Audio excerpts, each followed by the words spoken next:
Hola hermanitos, ¿cómo están? Yo ya los extrañaba. Bueno, ustedes ya descansaron de mí un buen rato, ¿verdad? Gracias a Dios. Y espero que los temas pasados hayan sido no solo interesantes, sino edificantes. Y que nos hayan hecho reflexionar en estos temas, sobre todo en estos tiempos donde hay mucha confusión. Ya he estado hablando mucho de esto, ¿verdad? Pero sí, se ha prestado mucha confusión. Y nosotros tenemos que estar firmes en lo que el Señor nos está enseñando. Y eso nos conlleva a leer más la palabra, a estar más en oración y en contacto con el Señor. Bueno, pues este tema de hoy tampoco está fuera de lo interesante y de lo importante que debemos de saber para estar bien preparados. Les pido, hermanos y hermanitas, que cerremos nuestros ojos para que esta clase la dé el Maestro de Maestros. Cerremos nuestros ojos. Padre bendito, te doy la honra y la gloria, mi Señor. Y en tu nombre, Señor, te pido que seas tú quien tome el control de la clase. No permita, Señor, que mis labios, mis pensamientos, entorpezcan tu clase. Yo también estoy aquí para aprender junto con mis hermanos. Ayúdanos a tener un corazón abierto y una mente dispuesta, Señor, a escucharte, para que estemos preparados, ya que tú nos amas y no quieres que tu pueblo perezca por ignorancia. Ayúdanos, Señor, sé tú quien de la clase. Yo me hago a un lado, Padre, porque yo no tengo nada bueno que decir. Señor mío, te doy las gracias en el nombre de Cristo Jesús. Amén. Bien, hermanitos. Pues el tema de hoy es muy interesante. Y quiero abrir con unos pasajes de la Biblia. Unos pasajes que ayudan a que nosotros nos ubiquemos más en el contexto del tema. ¿Cuáles son estos pasajes? Bueno, antes que nada, yo quiero decirles que hay gente que hasta la fecha piensa que no existen los milagros. Pero hay personas que han vivido milagros.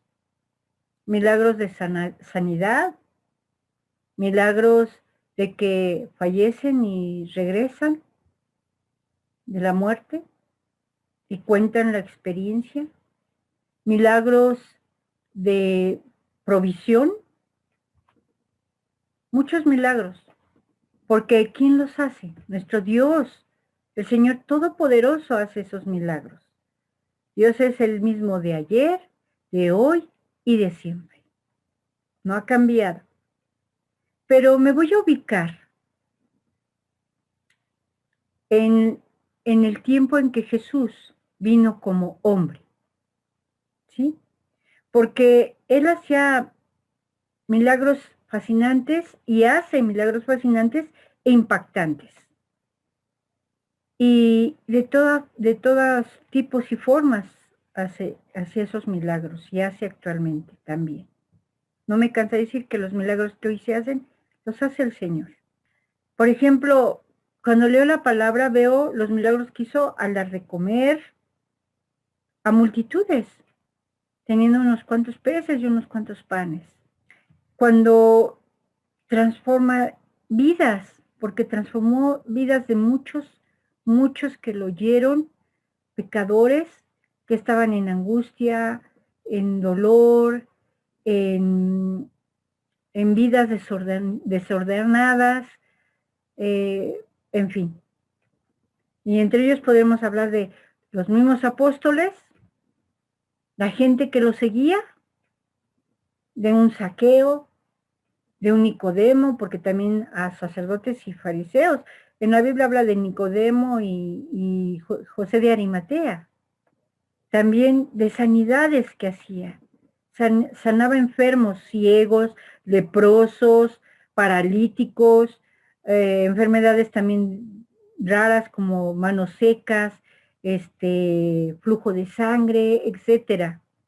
Y liberación de endemoniados. de hombres, mujeres, jóvenes que estaban poseídos por los demonios. Pero no cabe duda que a mí lo que más me ha impactado de todos los milagros que el Señor Jesús hizo cuando estaba aquí como hombre fue el resucitar a personas que ya habían fallecido. Para mí fue impactante. Aparte de los milagros, ninguno no tiene menor valor, pero de veras es impactante ver cómo Jesús es el único que resucitaba a personas fallecidas por el poder poderoso de un Dios. Porque para Dios nada es imposible. Y voy a hablar nada más de unos cuantos. Porque todo lo que hizo Jesús, pues, si se escribiera cuando estuvo aquí, nunca se hubiera terminado de escribir libros. Hablemos de la hija de Jairo. En Marcos 5, era la hija de un principal de una sinagoga.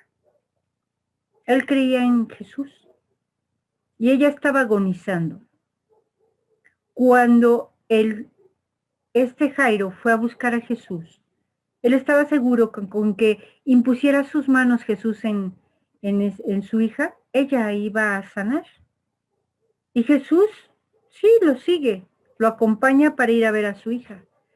Pero en ese momento había tanta gente que no le permitía el paso inmediatamente ni libre a Dios, a Jesús. Inclusive allí se habla del pasaje de la mujer de flujo de sangre. Y cuando ya logra seguir a Jairo a su casa, llegan sus criados a decirle a Jairo que dejara en paz al maestro, porque su hija ya había fallecido. Al ver la tristeza de Jairo, el Señor Jesús le dijo: no temas, no está muerta, ella duerme, cree solamente. Obviamente los que estaban alrededor se empezaron a burlar. Pensaban que Jesús no comprendía la dimensión del problema. Pero el Señor Jesús entró a casa de Jairo, a donde estaba la niña, junto con unos discípulos que él llevaba con él, y al verla, el Señor Jesús sintió compasión. No por la niña, sino por los que la rodeaban, ese dolor que sentían, el dolor de los padres de ver a su hija que había fallecido. Y Jesús, al inclinarse hacia ella, le dice una palabra muy hermosa. Bueno, se oye muy bonito, y más de los labios del Señor Jesucristo. Talita cumi, que significa: niña, a ti te digo, levántate. La niña abrió los ojos y se levantó. Y les dijo Jesús: denle de comer.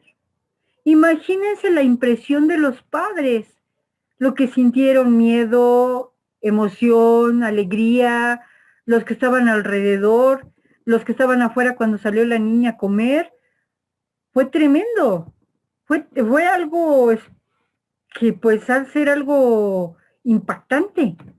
Pero no fue la única vez. Jesús, en el camino hacia Naín, una ciudad, ve un sepelio de una mujer que iba llorando, una mujer viuda. Y su hijo había fallecido, ya iban en el sepelio, ya el hijo iba en el ataúd. Y él vuelve a sentir esa compasión, el Señor Jesús vuelve a sentir esa compasión por esta mujer. Y detiene al sepelio, se acerca y toca al joven y dice: joven, a ti te digo, levántate. En Lucas 7 pueden ver ese pasaje. Imagínense, yo si hubiera estado ahí, una de dos: me hinco alabando a Dios y besándole los pies al Señor, o me desmayo, porque, Dios mío, ver a alguien que resucita a alguien que ya falleció, solo Dios, solo el poder de Dios. Nadie más ha tenido esa situación de hacerlo. Bueno, los apóstoles después, pero en el nombre de Jesús, no en nombre de ellos. No dijo Pedro: a ti te digo, levántate en mi nombre, o yo porque soy Pedro. No, todos lo decían en el nombre de Jesucristo, porque a través del Espíritu Santo tenían ese don, esa herramienta, ese poder que Dios que Dios utilizaba a través de ellos, ¿no? Pero el pasaje que más me ha impactado de esto ha sido el de Lázaro. ¿Por qué me impactó Lázaro? Bueno, porque la niña acababa de fallecer. El joven también, estaban haciendo apenas el sepelio. Pero Lázaro ya tenía 4 días de haber fallecido. Pues ya estaba en descomposición el cuerpo de Lázaro. Jesús ya sabía que estaba enfermo, ya le habían avisado, pero él no había acudido porque lo que iba a hacer era para la gloria y honra al Señor, para Dios, y para que los hombres vieran el poder de Dios y glorificaran ese poder. Era la magnificencia de Dios. Entonces, Jesús se va acercando y al llegar sale María primero, le dice que si él hubiera estado ahí no hubiera muerto su hermano. Luego sale Marta y le dice lo mismo. Y Jesús va hacia la tumba de Lázaro. Obviamente todos lo siguen. Yo me imagino, porque no lo dice la palabra, pero que todos iban a ver que iba a llorar, iba pues a lamentarse el no haber estado ahí con su amigo, ¿no? Y lo siguieron. Cuando Jesús le dice a sus discípulos, muevan la piedra, todos se quedaron, y pues los discípulos, Señor, ya tiene 4 días, ya el cuerpo pues ya huele mal, ya está en descomposición. Y Jesús les dice, muevan la piedra. Y lo más hermoso es que obedecieron, ¿eh? Obedecieron aún estando sabiendo que iba a haber un olor no grato. Y a lo mejor hasta con miedo.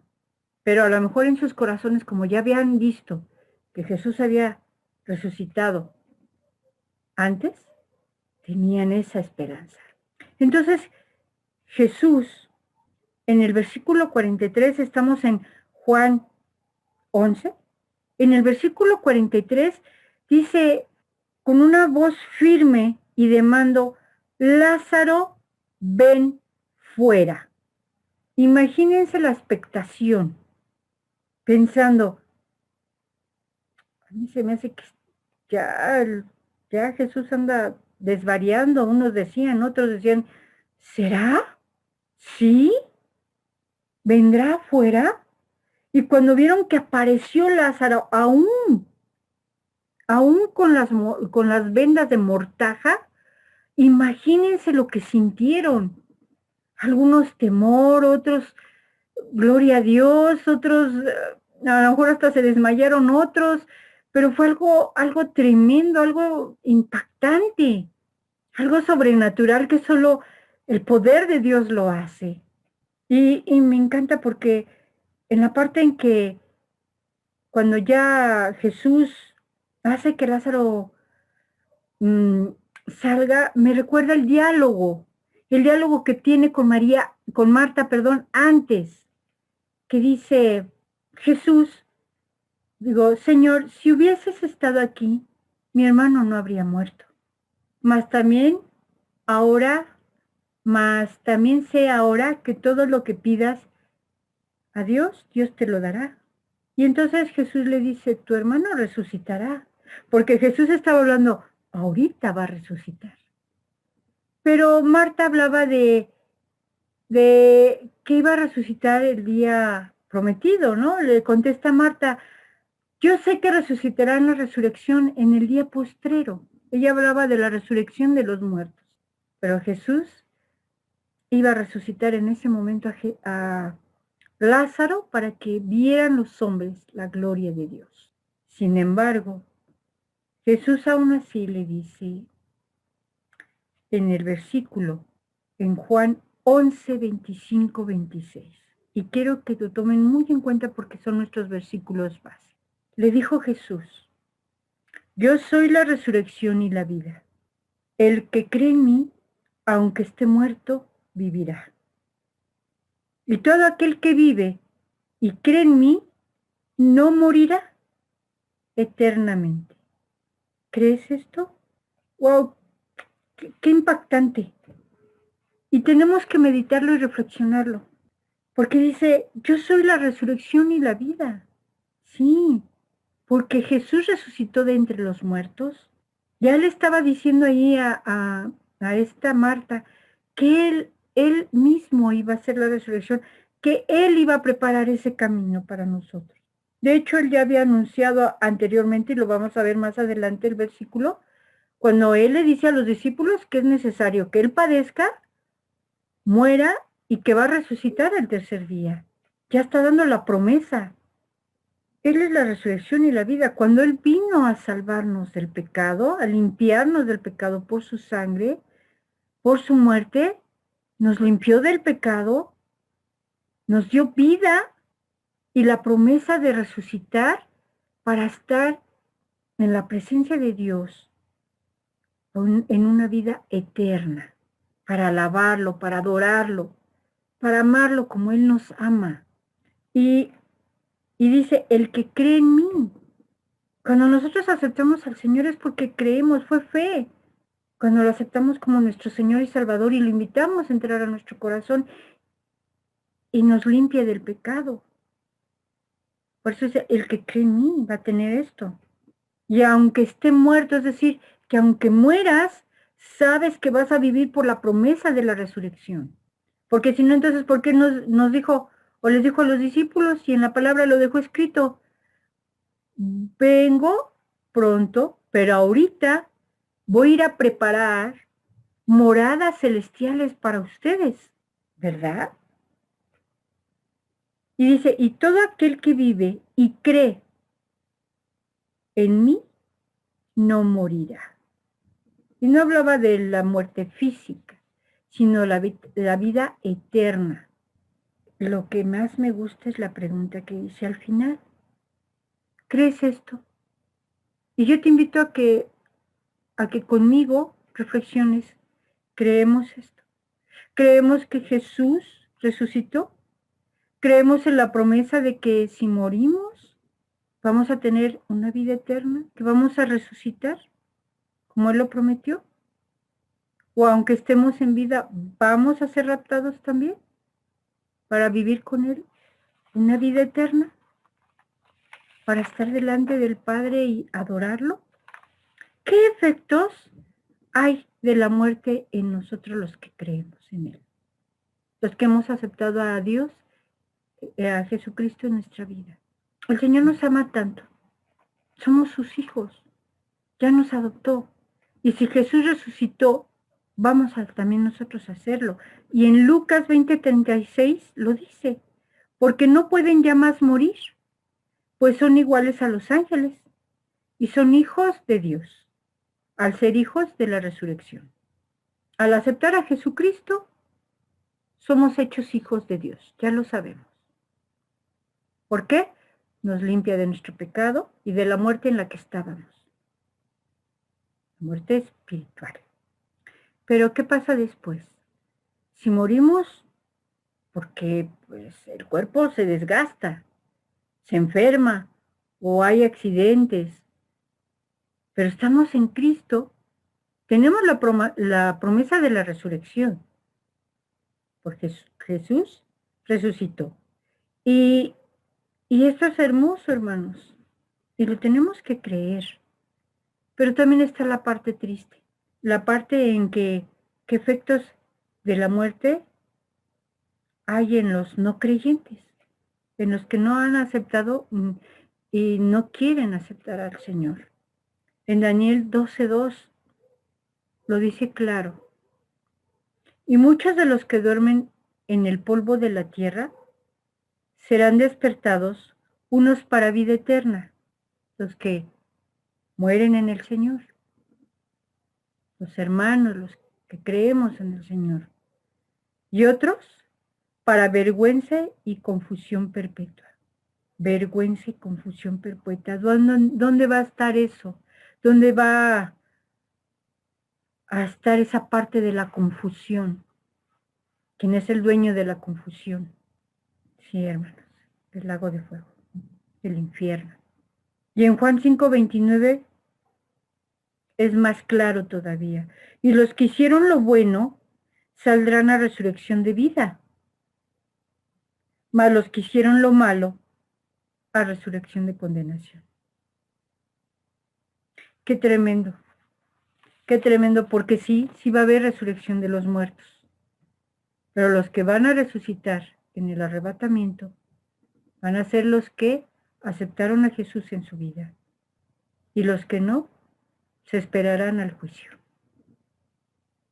a la segunda muerte. Y ahorita más adelante vamos a ver qué es la primera y la segunda muerte. Todo esto tiene el antecedente de que Jesús fue el primero en que resucitó y el único, porque cuando estuvo aquí en la tierra, el que resucitaba a los muertos era Él.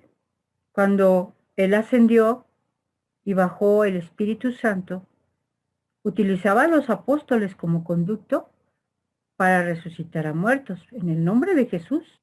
Y en estas fechas el que sigue resucitando a los que resuciten, porque si ha habido casos, es por el Señor. No hay nadie que diga, ay, yo resucité por mí mismo, yo tengo ese poder. No es cierto, eso no existe. El único que tiene el poder para hacerlo es el Señor, Dios Todopoderoso.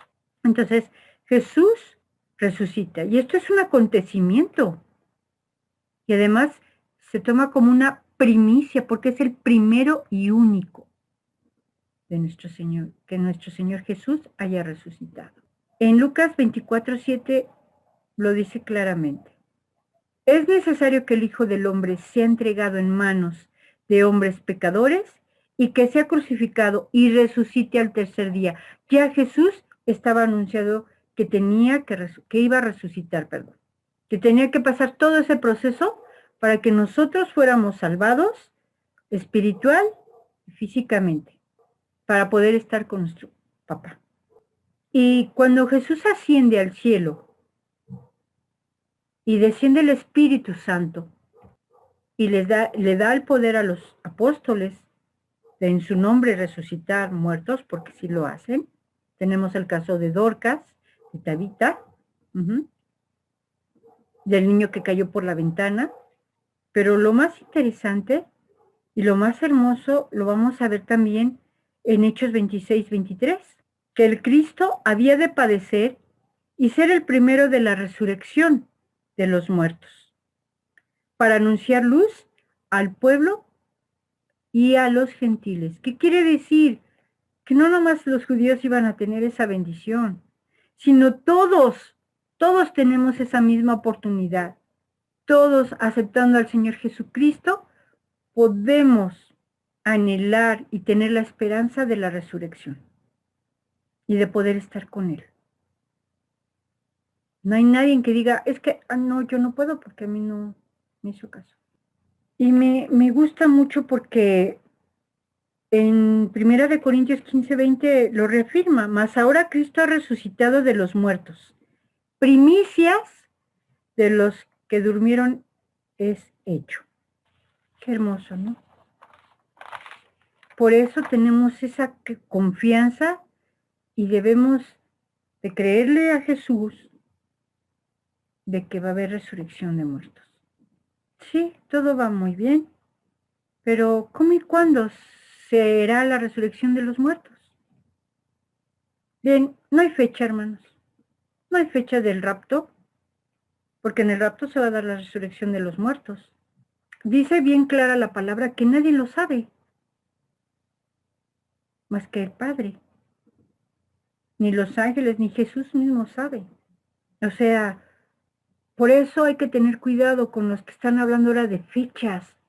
¿Cuántas veces ha habido astrólogos, vamos a decir así, algunos falsos profetas, falsos pastores, falsos maestros, que están terminando con el mundo desde tiempos antiguos y de que ya se viene todo y que ya todo va a terminar y dan fechas y nunca pasa eso? Sí, ya se ven los tiempos, se está cumpliendo lo que dice la palabra, pero no sabemos la fecha. Es bien claro Jesús al decir que Él vendrá como ladrón en la noche. Un ladrón no te dice, mañana te voy a asaltar, o voy a llegar a tu casa a las 3 de la mañana a meterme a tu casa a asaltarte. No, no te avisa. Así es Jesús. Dice que Él va a venir como ladrón en la noche y que estemos velando en todo momento. También hay pasaje donde nos dice que seamos como las vírgenes prudentes, con nuestra lámpara llena de aceite porque va a venir el esposo y no saben a qué hora. Por eso pide las lámparas llenas. No sea que nos pase como las vírgenes que no cargaron sus lámparas de aceite y se quedan sin ir a las bodas. Nosotros tenemos que estar velando, orando, trabajando en la relación con el Señor, buscándolo, escudriñando, leyendo, ayunando, haciendo la voluntad de Dios, llevando la palabra, dándole oportunidad a otros como a nosotros nos fue dada, de que conozcan que hay una oportunidad de vivir y de vivir eternamente. Y lo dice en Juan 5:25, de cierto os digo, viene la hora, y ahora es cuando los muertos oirán la voz del Hijo de Dios, y los que oyeren vivirán. No os maravilléis de esto, en Juan 5:28, porque vendrá hora cuando todos los que están en los sepulcros oirán su voz. Y para reafirmarlo, en Primera de Tesalonicenses 4:16-17, nos dice, porque el Señor mismo con voz de mando, ¿se acuerdan cómo le habló a Lázaro? Clamó con voz de mando y le dijo, Lázaro, ven fuera. Pues así se va a oír su voz de mando, con voz de arcángel y con trompeta de Dios, descenderá del cielo y los muertos en Cristo resucitarán primero. Está hablando de la resurrección de los muertos, los que durmieron en llevando a Jesús en su vida, aceptando a Jesús como Señor y Salvador. Los que van a reconocer su voz, sus hijos. Y luego nosotros los que vivimos, los que estén en vida. Los que hayamos quedado seremos arrebatados juntamente con ellos en las nubes para recibir al Señor en el aire. Y allí estaremos siempre con el Señor. O sea que morimos, muertos o vivos, seremos llamados por el Señor Jesucristo. Wow, no me imagino ese día. He visto películas que hablan del arrebatamiento y tratan de simularlo, pero yo creo que se quedan chiquitas de lo impactante que va a ser ese día. De lo extraordinario, pero también de lo triste, porque muchos que no creyeron ahorita y que no van a creer, se van a arrepentir, van a llorar, van a gritar, van a gemir de que es verdad lo que el Señor vino a enseñarnos. No podemos dudar de que esto sea cierto, porque lo hemos vivido en carne propia, hemos visto los milagros, hemos visto cómo ha transformado nuestras vidas, cómo nos ha sacado de ese lago pantanoso lleno de pecado, de inmundicia, y ha transformado nuestra vida, nos ha llenado. Vamos a preguntarnos en 1 Corintios 15:35.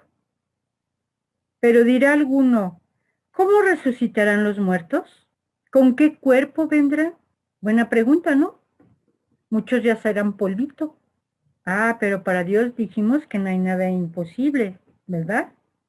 Porque al resucitar los cuerpos, pues siguen siendo terrenales, ¿no? Y el Señor, pues es celestial, viene del cielo.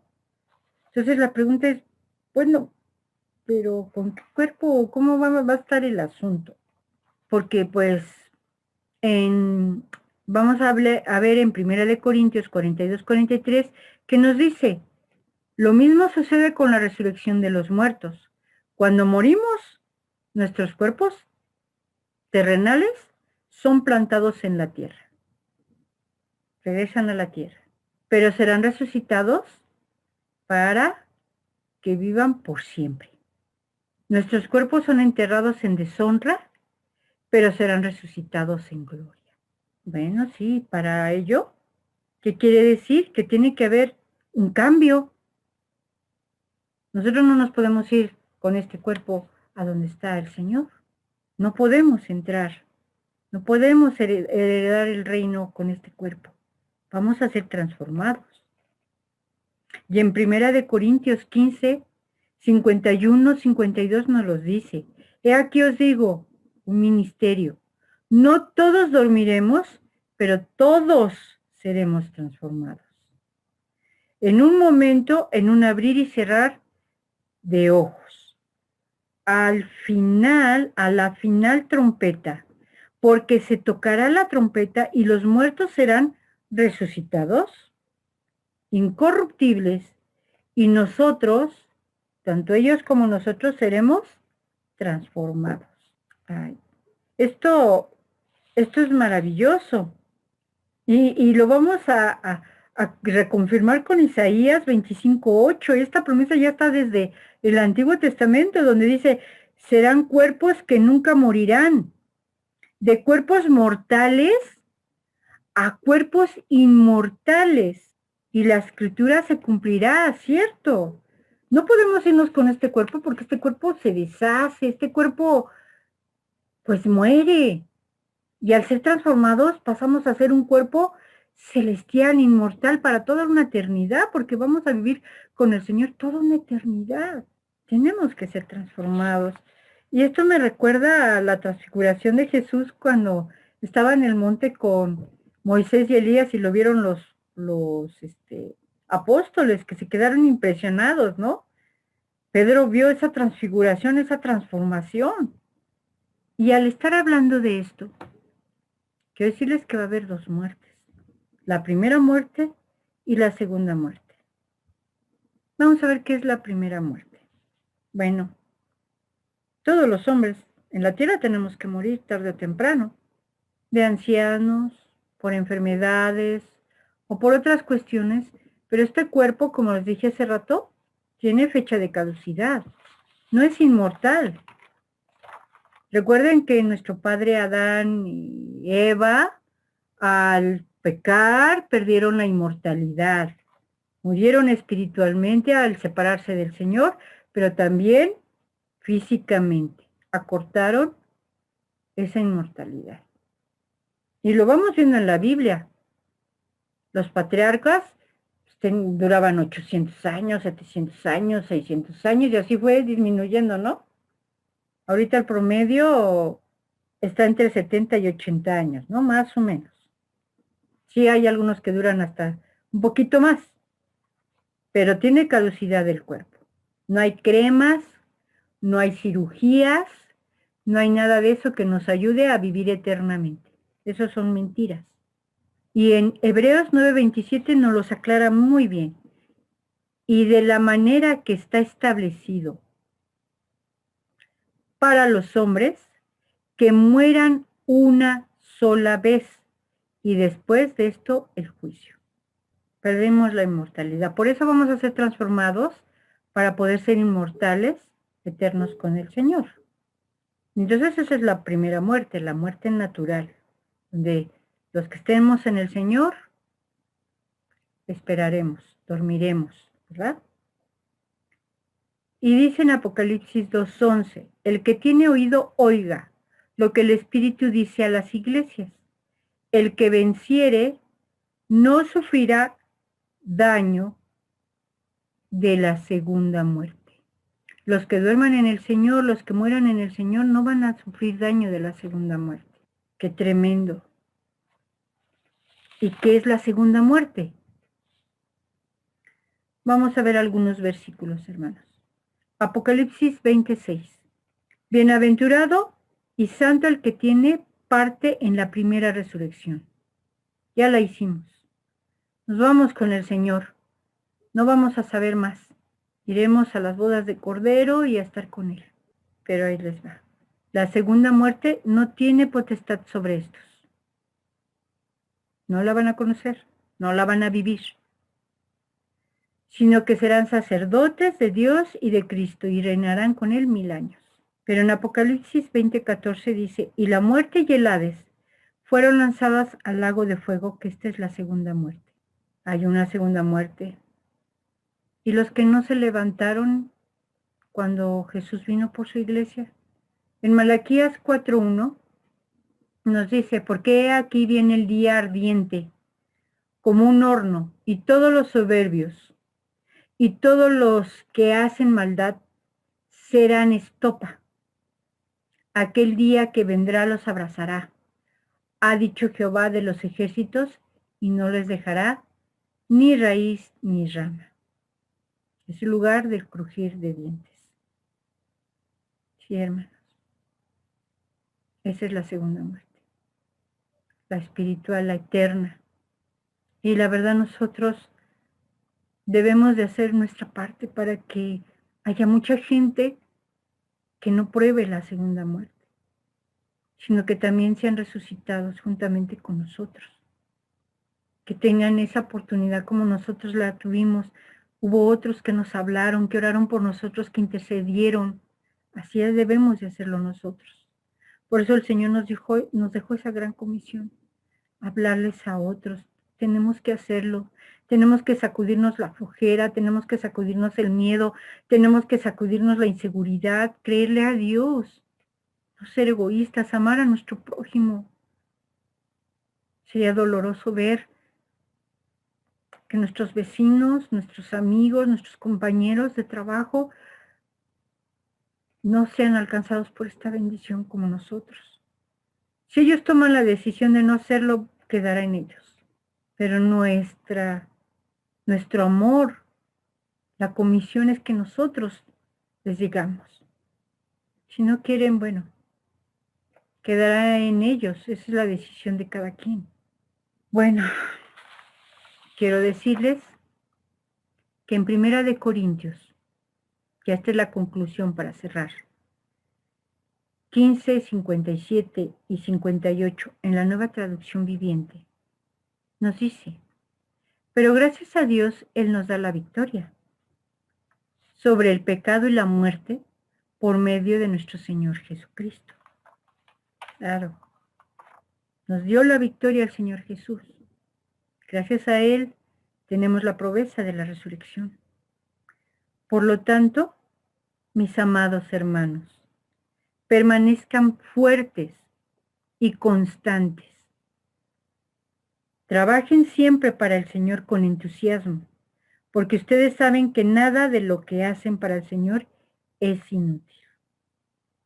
Al decirnos constantes está hablando que oremos, leamos, escudriñemos, estemos trabajando en la relación con nuestro Dios Todopoderoso para que nuestra confianza crezca. Imagínense, yo admiro mucho a mis hermanos, los que están siendo perseguidos en países del Oriente, siendo torturados, masacrados, lastimados, que los han matado. Yo sé que están con el Señor, pero porque ellos han creído en su corazón, porque han llevado la palabra y por eso los han condenado en la resurrección de los muertos. Entonces es lo que nos pide, que seamos constantes, que trabajemos para el Señor, llevando el Evangelio, compartiéndolo. Porque para el Señor no estamos haciendo cosa inútil.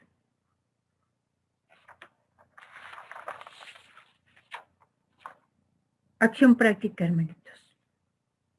Llenemos nuestras lámparas de aceite. Oremos constantemente, platiquemos con el Señor, abramos nuestro corazón, no tengamos temor. Más ahorita que estamos en casa. Y si regresamos a la iglesia, hacerlo. No importa lo que diga el hermano de al lado, o el que esté enfrente o atrás. No importa. Lo que importa es hablar con nuestro Señor. En casa tenemos mayor libertad si nos encerramos en nuestras recámaras, o lo hacemos con nuestra pareja, nuestro esposo o esposa, o con nuestros hijos, hacemos en familia.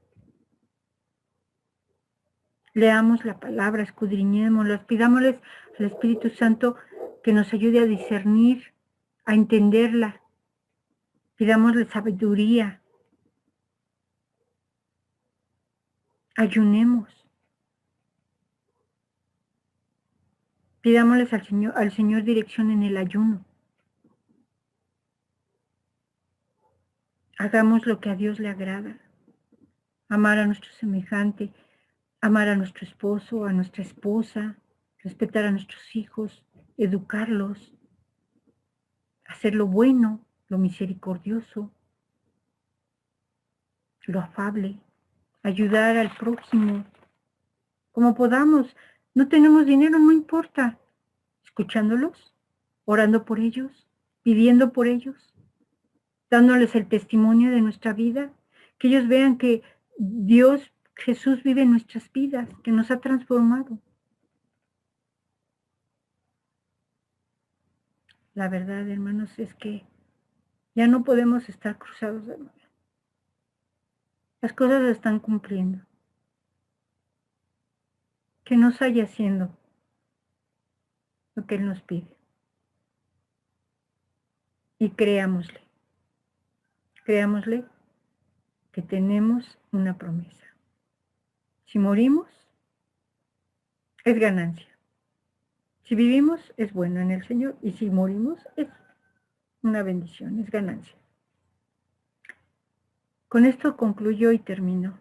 Dios los bendiga.